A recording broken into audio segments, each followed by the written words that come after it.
옛날 어떤 한 고을에 김진사라 하는 학식 높고 인정 깊은 양반이 살고 있었다. 눈이 내리던 어느 한겨울 저녁, 코와 입을 천으로 동여맨 여인이 진흙으로 철저히 봉해진 죽통을 짊어진 채 김진사 댁의 대문을 두드렸다. 밤이 저물어 길을 찾지 못했습니다. 잠시 몸 녹일 곳만 허락해 주신다면. 수상한 행색에 하인들이 경계하자 김진사가 나서서 말했다. 날이 이토록 차다. 사람을 내칠 수는 없는 일이니 사랑채 뒷방 하나 내어주게. 여인을 집에 들인 다음 날 김진사의 어린 손녀가 열병에 시달리며 속을 개어내기 시작하더니 곧 집안의 여인들이 차례차례 기운을 잃어 자리에 눕게 되었다. 그 광경을 본 여인은 자신의 정체가 무당이라 밝힌 후 집안에 퍼진 괴지를 자신이 해결할 수 있다 했다. 김진사가 이를 허하자 무당이 여러 의식을 치렀고 거짓말처럼 아픈 이들이 회복되었다. 이에 김진사는 크게 기뻐하며 무당에게 융숭한 대접과 함께 값비싼 비단과 폐물을 선물하였다. 무당이 떠나간 후 고을에는 괴이한 소문이 돌기 시작했다.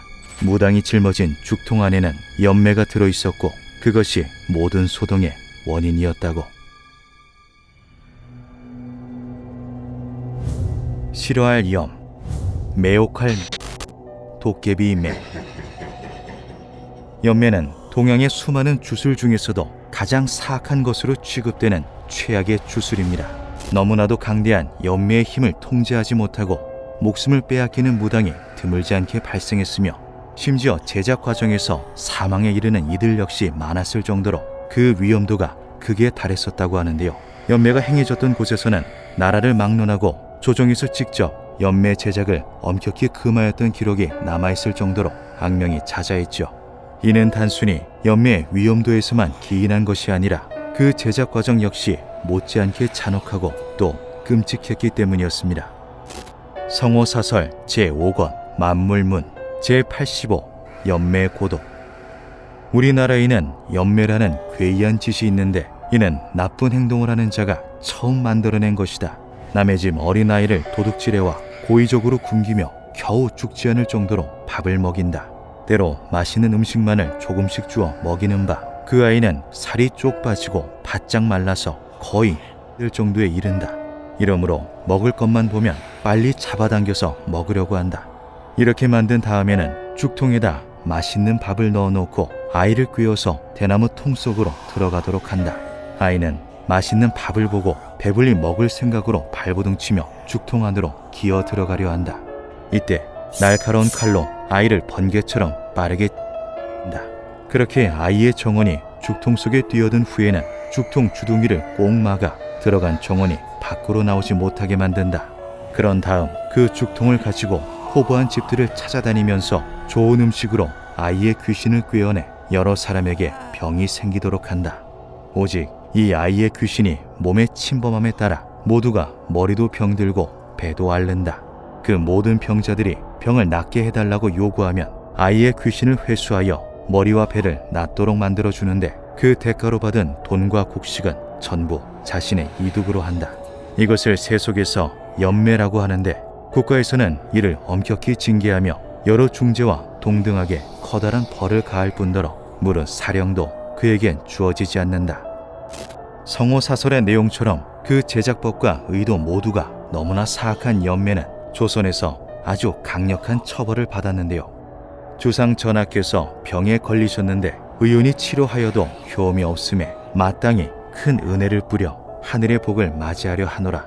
모반이나 대역죄를 저지른 자, 자식으로서 조부모나 부모를 죽인 자, 주인을 죽인 노비, 고독과 연매를 범한 자 이외에는 모두 용서하여 준다.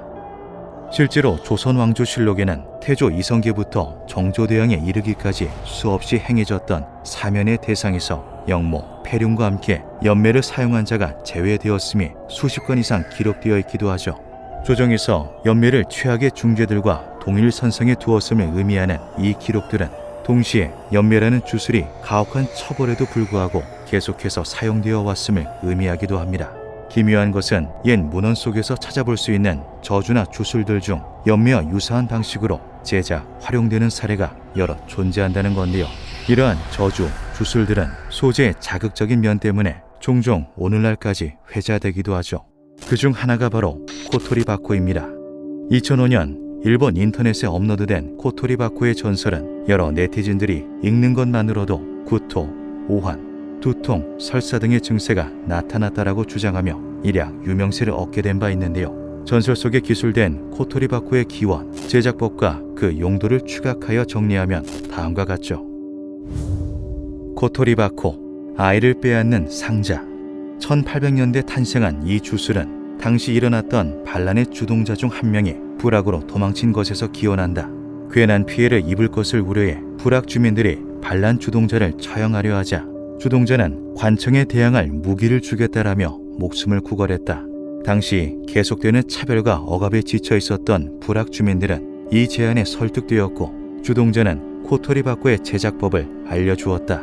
먼저 뚜껑을 쉽게 열 수 없도록 특수하게 제작된 나무 상자를 준비한다. 흔히 히미츠 바코라고 부르는 일정한 조작을 통해 내부의 장치를 작동시키지 않는 한 열 수 없는 전통 나무 상자가 주로 사용된다. 여기에 짐승의 피를 가득 채운 후 일주일 정도 기다린다. 담아두었던 짐승의 피가 완전히 마르기 전에 나이에 검지손가락 끝부분, 탯줄, 그리고 내장 부위의 피를 조금 채워 넣는다. 그 후 뚜껑을 닫으면 코토리바코가 완성된다. 코토리바코를 접한 여인과 아이들은 병에 걸리거나 죽음에 이른다. 나이 한 명분을 내부에 채워놓은 코토리바코는 1보, 2명이면 2보라고 부르는데 숫자가 늘어날수록 파괴력이 강해진다. 7보의 경우에는 잠깐 꺼내두는 것만으로도 마을의 여인과 아이들을 몰살시킬 수 있을 정도로 강력하며 8보는 절대 만들어서는 안 된다고 전해진다. 불악 주민들은 코토리바코를 사용해 평소 불악을 억압하던 관청과 그 일대를 전부 주살했다. 불악 주민들은 이후 계속해서 아이들을 희생시켜 코토리바코를 제자, 복수를 이어나갔다. 코토리바코에 커다란 피해를 입은 관청은 불악의 독립과 이번 일의 복수를 하지 않겠다는 맹세를 약조하였고 원하는 바를 이루어낸 불악 주민들은 그간 제작한 코토리바코를 한 곳에 모아 엄중히 봉인하였다. 인터넷상에 떠돌아다니는 해당 전설의 진위 여부는 명확히 밝혀지지 않았습니다. 그럼에도 코토리바코가 먼 과거 실존했을지도 모른다는 의견은 꾸준히 제기되고 있는데요. 역사적인 시각에서 바라본다면 일련의 내용들이 여러모로 의미심장해지기 때문이죠. 앞서 설명했듯이 동양에서 아주 유명한 주술이었던 연매는 그 아류장 역시 넘쳐났습니다. 그리고 에도 시대의 일본은 재료가 아주 풍부한 환경이었는데요. 당시 일본의 세율이 최대 80.93%, 평균 50에서 70%에 달했던 것이 가장 커다란 원인이었죠. 가능한 모든 노동력을 동원해야만 간신히 아사를 면할 수 있는 농민들 입장에서 최소 수년간 식량만을 소비하는 아기는 자칫 폐가망신을 불러올 수 있는 위험 요소였습니다. 이에 마비키라는 악습이 등장하였는데요. 속가내기로 직역되는 마비키는 갓 태어난 아기를 그 즉시 하는 끔찍한 풍습이죠. 100년 넘게 성행했던 마비키는 한 해 최대 수십만 명에 달하는 아기들의 목숨을 빼앗았을 것이라 추정됩니다. 최초로 인구조사를 시행한 1726년부터 1873년 메이지 유신을 통해 조세 제도를 개혁하기까지 일본의 인구가 전혀 늘지 않았을 정도였는데요. 이에 혹자는 마비키 풍습으로 목숨을 잃은 아이들이 많았던 만큼 아이를 여러 사용한 주술이 이 당시 존재했을지도 모른다고 이야기했죠. 여기에 더해 전설 속에 등장하는 불악 역시 코토리바코의 신빙성에 힘을 실어주었습니다. 불악에서 거주하는 불악쿠미는 일본 내 최하층에 위치한 천민 집단인데요. 현재까지도 계속해서 차별을 받고 있을 정도로 일본 내에서 불악쿠민의 취급은 몹시 가혹하죠. 에도 시대의 불악쿠민들은 혜택은커녕 기본적인 권리도 보장받지 못했지만 세금만큼은 꼬박꼬박 내야 했습니다. 이러한 상황 속에서 원한이 극에 달했던 불악쿠민들이 수단과 방법을 가리지 않고 저항을 시도하였다 토벌되었던 사례가 드물지 않게 존재하는데요. 어쩌면 이들 중 누군가는 코토리바코 전설처럼 주술로 불악의 독립을 일구어내 가혹한 세금에서 해방되기를 꿈꾸지는 않았을까요? 더욱 소름 끼치는 점은 코토리바코와 같이 아이를 소재로 한 주술이 단순한 무속이나 미신에서 비롯된 실체가 없는 저주가 아닐 수도 있다는 사실입니다. 그 제작 과정을 찬찬히 뜯어보면 그것을 마주한 이들이 죽을 수밖에 없었던 이유를 알 수 있다고 하는데요. 코토리바코의 정체가 우연과 시행착오 끝에 태어난 정형화된 무기라는 가능성의 근거는 다음과 같죠. 나무 상자 안에 짐승의 피를 가득 채운 후 일주일 정도 기다린다. 사전 작업을 통해 나무 상자 안은 다양한 오염물질과 생체 조직이 뒤섞인 상태가 됩니다. 이는 혐기성 발효를 유도하기에 최적의 환경인데요. 일주일간의 숙성을 통해 독소가 증식 준비를 마치면 그 다음 단계가 시행되죠. 짐승의 피가 완전히 마르기 전에 아이의 검지손가락 끝부분, 탯줄, 그리고 내장 부위의 피를 조금 채워 넣는다. 어린아이의 내장과 조직은 성인에 비해 수분 함량이 높으며 세포막이 부드러워 혐기성균의 발효 조건에 몹시 이상적입니다. 균에게 있어 천국과도 같은 환경 속에서 보툴리눔균을 필두로 여러 치명적인 독성 세균들이 번성하게 되는데요. 보툴리눔균이 생성하는 독소는 단 1g만으로도 100만 명을 사망에 이르게 할 수 있을 만큼 강력한 맹독이죠. 같은 양의 균이 더 많은 독소를 품도록 촉진하는 효과가 있는 성장인자와 단백질을 풍부하게 함유한 탯줄과 유아의 혈액은 이러한 맹독들을 상자 내부에서 계속해서 축적시킵니다. 여기에 더해 영유아의 장내 세균총이 완전히 발달되지 않았다는 점 역시 중요한데요. 벌꿀을 먹는 것만으로 장 내부에서 보툴리눔 포자가 발화해 사망에 이르는 영아 보툴리누스증이 실제로 존재할 정도로 균이 번식하기에 안성맞춤인 조건을 하고 있기 때문이죠. 그 후 뚜껑을 닫으면 코토리바코가 완성된다. 나무는 미세한 다공성 구조를 지녀 발효 과정에서 생성되는 이산화탄소는 배출하되 외부 산소 유입은 차단할 수 있습니다. 쉽게 비유하자면 혐기성의 젖산균 증식을 촉진하며 기타 호기성 부패균은 억제하는 옹기와 비슷한 역할을 하게 되는 건데요. 더불어 목재 특유의 습기 조절 능력으로 최적의 수분 함량을 유지하며 독소를 극한으로 농축할 수도 있죠. 하나의 한 명분을 내부에 채워놓은 코토리바코는 일보, 2명이면 2보라고 부르는데 숫자가 늘어날수록 파괴력이 강해진다. 당연하게도 투입된 생체 조직이 많을수록 유기물의 양과 다양성 확보 등으로 인해 독소량이 증가하며 더욱 치명적인 무기가 됩니다.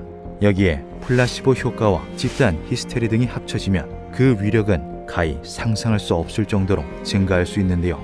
즉, 어쩌면 코토리바코는 저주가 우습게 보일 정도로 강력한 생화학 무기였을 수도 있다는 것이죠. 이와 같은 근거를 바탕으로 앞서 등장했던 김진사 때 이야기 역시 새롭게 해석될 수 있습니다. 코와 입을 천으로 동여맨 여인, 진흙으로 철저히 봉해진 죽통. 과학적인 원리는 모르지만 스승의 가르침에 따라 연매가 뿜어내는 독소에 스스로가 중독되는 것을 막고 있었던 무당의 모습이었는데요.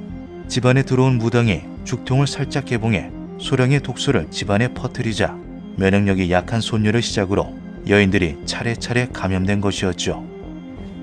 무당의 의식은 실제 대증적 치료 효과가 있는 해결책이었을 가능성이 높습니다. 죽통을 다시 완전히 봉인해 독소의 누출을 막고 방 안의 창문과 문을 활짝 열어 환기를 시키는 행위가 대표적인데요. 혹은 숟가루를 탄 물을 먹여 독소 배출을 돕는 등의 여러 의식 역시 시행되었을지도 모르죠. 간혹 초보 무당이 연매를 만들다 사망하는 것은 무당이 저주를 감당하지 못한 것이 아니라 경험 미숙으로 감염을 통제하지 못해서였을 수도 있습니다. 하지만 이 모든 것은 어디까지나 현대인의 시선에서 바라본 추측에 불과한데요. 정말로 우리가 알지 못하는 무언가가 사람들을 해쳤을 가능성 또한 부정할 수는 없죠. 과연 연매와 코토리바코는 비참하게 죽은 아이들의 원혼이 만들어낸 최악의 저주였던 걸까요? 혹은 어린 생명을 희생해 만들어낸 치명적인 생화학 무기였던 걸까요? 그것이 무엇이든 이 저주들이 결코 인간으로서 해서는 안 될 행위였다는 것만은 확실합니다. 김요한 밤이었습니다.